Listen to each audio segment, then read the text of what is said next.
Avez-vous déjà fait un cauchemar dans lequel vous êtes bloqué au milieu de l'océan, incapable de voir le fond? Nombreux l'ont fait, se demandant quelles sont les terreurs vraiment cachées dans ces étendues sombres et sinistres qui atteignent des profondeurs de près de 11 km. Des créatures hideuses qui déroutent l'esprit, aux sculptures mystérieuses, découvrant certaines des choses les plus terrifiantes trouvées dans les profondeurs de la mer.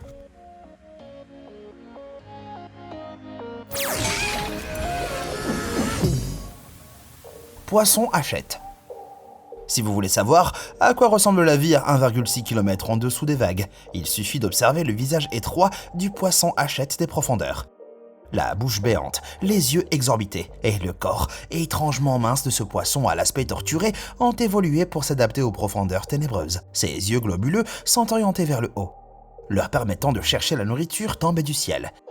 Et leur taille disproportionnée permet de capter la moindre lumière dans son habitat incroyablement sombre.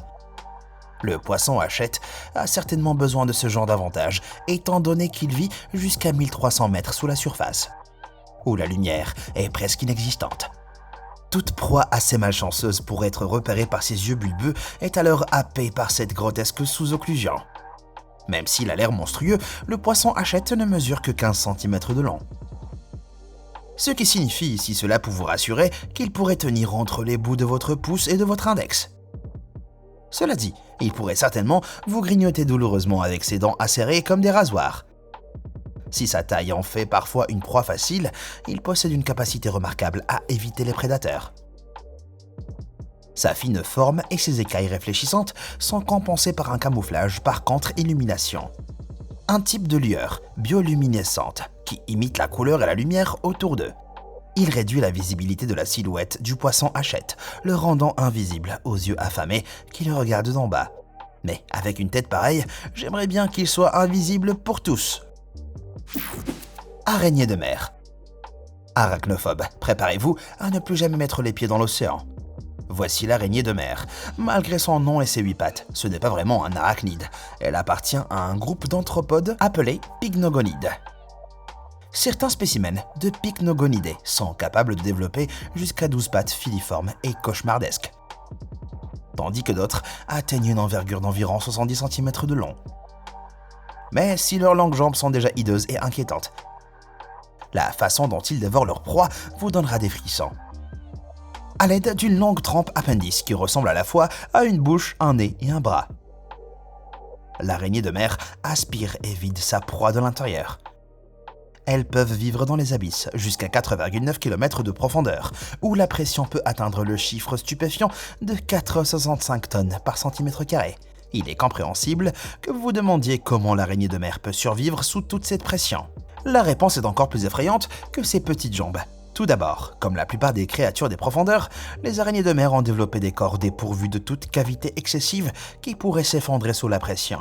Elles absorbent également l'oxygène directement par leurs jambes, ce qui élimine le besoin de poumons comme les nôtres. Mais le plus étrange, c'est que ces anthropodes effrayants pompent le sang et les fluides dans tout leur corps en utilisant des contractions de leurs entrailles, plutôt que leur cœur. La circulation s'étend à leurs organes internes qui sont étirés et disposés le long de leurs longues pattes pour répondre à leurs besoins. Une série de mouvements musculaires spécifiques permet à ce spectacle grotesque de fonctionner. Pour votre plus grand plaisir. Super. De toute façon, je n'ai jamais eu envie de me rendormir.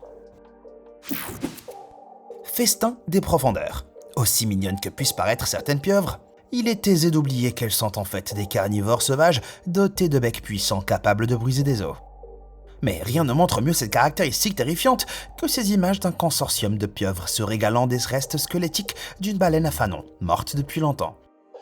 Et ils ne sont pas les seuls. À plus de 1,2 km sous les vagues idylliques de Californie, une plongée exploratoire à l'aide de véhicules téléguidés a révélé les restes de cette carcasse de baleine de 4,8 mètres. Lors d'un événement connu sous le nom de chute de baleine, le corps a dérivé post-mortem vers le fond marin, fournissant une abondante nourriture aux créatures abyssales. L'attrait de la viande en décomposition a attiré une foule de charognards, comme les loquettes, qui dépouillent le squelette de son lard, ainsi que divers types de requins. Sans parler de ce mystérieux duvet brun, qui est en fait un rassemblement de vers mangeurs d'os.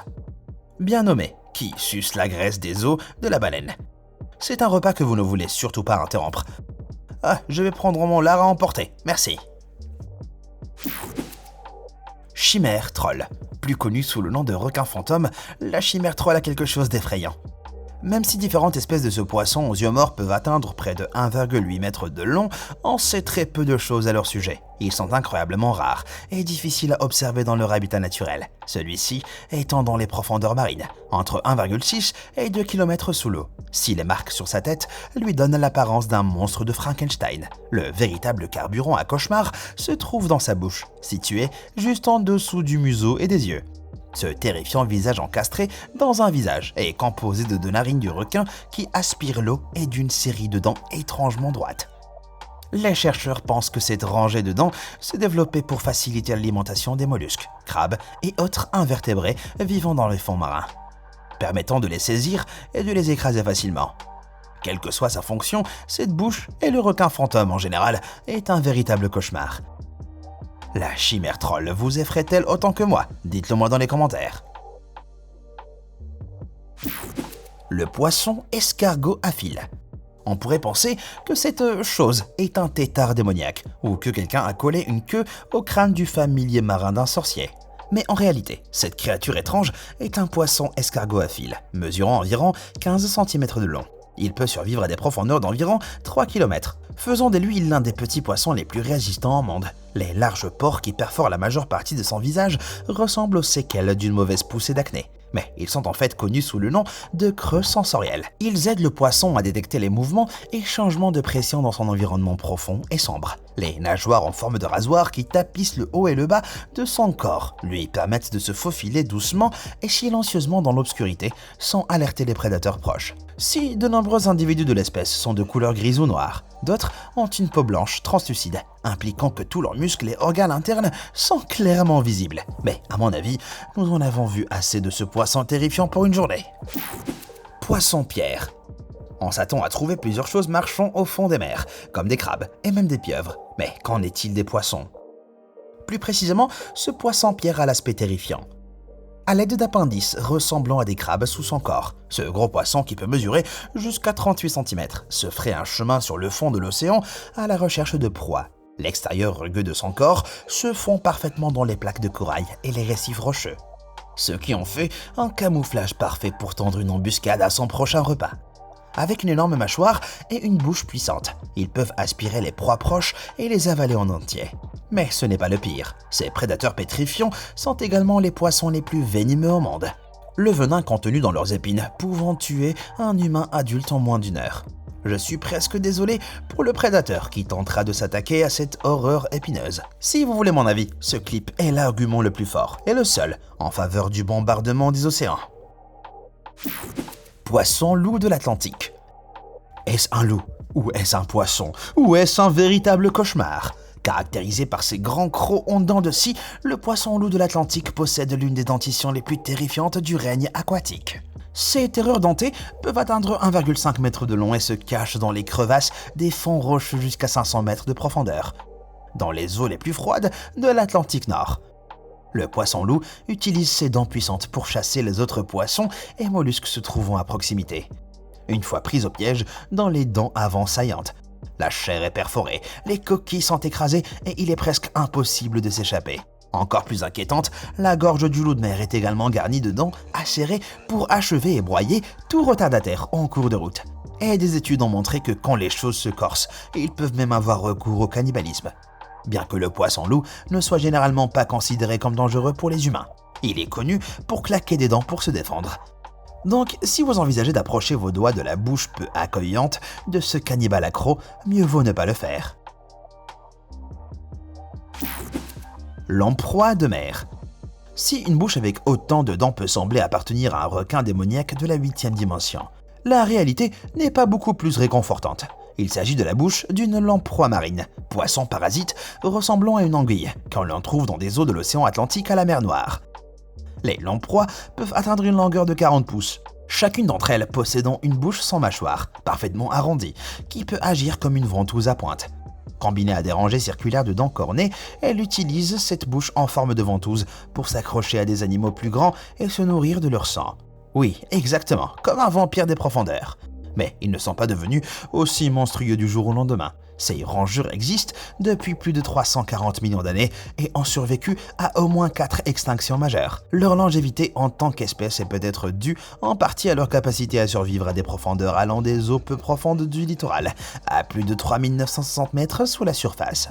Bien que la lamproie ne représente généralement pas une grande menace pour les humains, sauf un pincement douloureux le temps qu'elle comprenne que vous n'êtes pas de la nourriture, il en va autrement pour ses proies, sécrétant une enzyme qui empêche le sang de coaguler. Elles sont connues pour tuer les petits poissons et les vident lentement de les entrailles.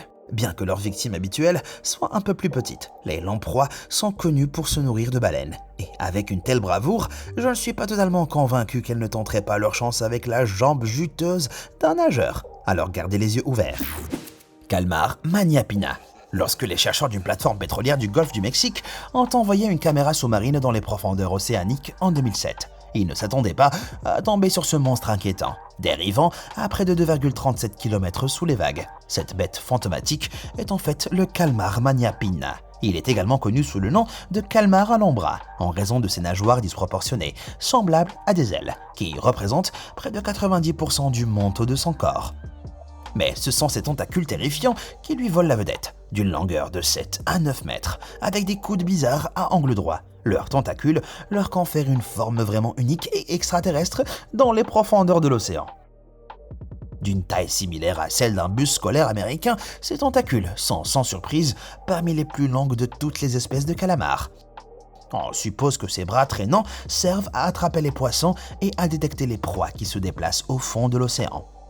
Bien que cela n'ait pas encore été filmé. Cela dit, je n'envie pas celui qui sera le premier à immortaliser cette créature en plein festin. En la regardant glisser, elle semble se situer à la frontière entre l'effrayant et le beau. Mais il ne fait aucun doute que je préfère l'observer derrière un écran plutôt qu'en personne.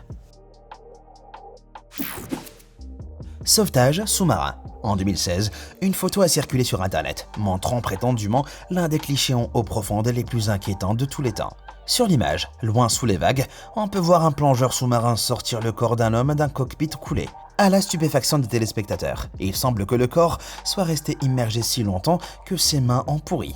Mais attendez une minute avant de faire une crise cardiaque, car cette image n'est pas exactement ce qu'elle semble être. Une petite recherche en ligne révèle que ce supposé cadavre n'est en fait qu'un mannequin utilisé par une unité de sauvetage sous-marine. Les mannequins et les avions coulés comme celui-ci sont souvent utilisés pour aider à former les plongeurs en sauvetage dans des plans d'eau du monde entier. Des scènes similaires peuvent être observées dans cette séquence d'une plongée dans Portage Quarry, dans l'Ohio. Recouvert de toutes sortes d'organismes marins, le mannequin immergé prend une allure de cadavre effrayant, bien que l'image originale soit certainement plus effrayante lorsqu'elle n'est pas expliquée. Il est indéniable que les mannequins mordus par les poissons sont la dernière chose que vous voulez découvrir lorsque vous explorez des sites immergés. Requin à collerette. Même si le requin à collerette des grands fonds doit son nom à l'aspect étrangement duvet de ses branchies, celles-ci ne sont pas la caractéristique la plus terrifiante de ce vestige préhistorique.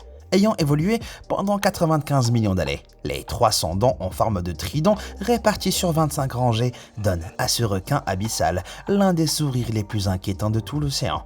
Les requins à collerette ont été observés à une profondeur de près de 1,6 km sous la surface de l'eau et dans cet environnement sombre. Ils peuvent atteindre une longueur de 1,98 mètres. On pense que le requin à collerette chasse en suivant le fond de la mer, en utilisant ses sens très adaptés pour détecter les moindres mouvements, ce qui l'aide à trouver ses proies. Puis, lorsqu'elle les trouve, elle s'élance comme un serpent, agrippant ses proies dans ses dents et rendant leur fuite presque impossible. Cela lui permet d'avaler en entier des proies ayant la moitié de sa taille, y compris des calmars, des poissons et d'autres petits requins. En parlant de requins des profondeurs, le requin à collerette partage son outil spécial de chasse, à savoir des dents accrochées vers l'intérieur, avec son cousin, le tout aussi terrifiant requin gobelin. Il s'agit encore d'une autre terreur des profondeurs, mais avec la capacité unique de lancer ses mâchoires en avant pour attraper sa proie. Alors, entre la bouche allongée du requin gobelin et les 300 dents du requin à collerette, lequel est le plus inquiétant? Faites-le moi savoir dans les commentaires. Xénomorphe englouti. Si vous décidez un jour d'essayer la plongée sous-marine dans la mer Noire, au large d'Anapa, en Russie, vous pourriez faire une rencontre terrifiante. Du moins, au début, en 2017, des sculptures de xénomorphes, mondialement connues de la franchise cinématographique Alien, ont été coulées par des plongeurs d'Anapa dans le but d'attirer plus d'amateurs de plongée dans la région. Et après l'immersion de plusieurs autres sculptures effrayantes, elles ont rapidement été envahies par la vie marine, transformant les fonds marins de la côte d'Anapa en un cauchemar vivant. L'exposition sinistre comprend les cryocapsules de la franchise et même les œufs des parasites qui étreignent le visage dans le chef-d'œuvre de science-fiction de Ridley Scott. Il s'avère que l'espace n'est pas le seul endroit où personne ne peut vous entendre crier. Je pense donc que je vais rester sur la terre ferme pour l'instant. Alors, quelle est la chose la plus effrayante que vous ayez jamais rencontrée dans l'océan? Faites-le moi savoir dans les commentaires ci-dessous. Merci d'avoir regardé et comme toujours, à bientôt.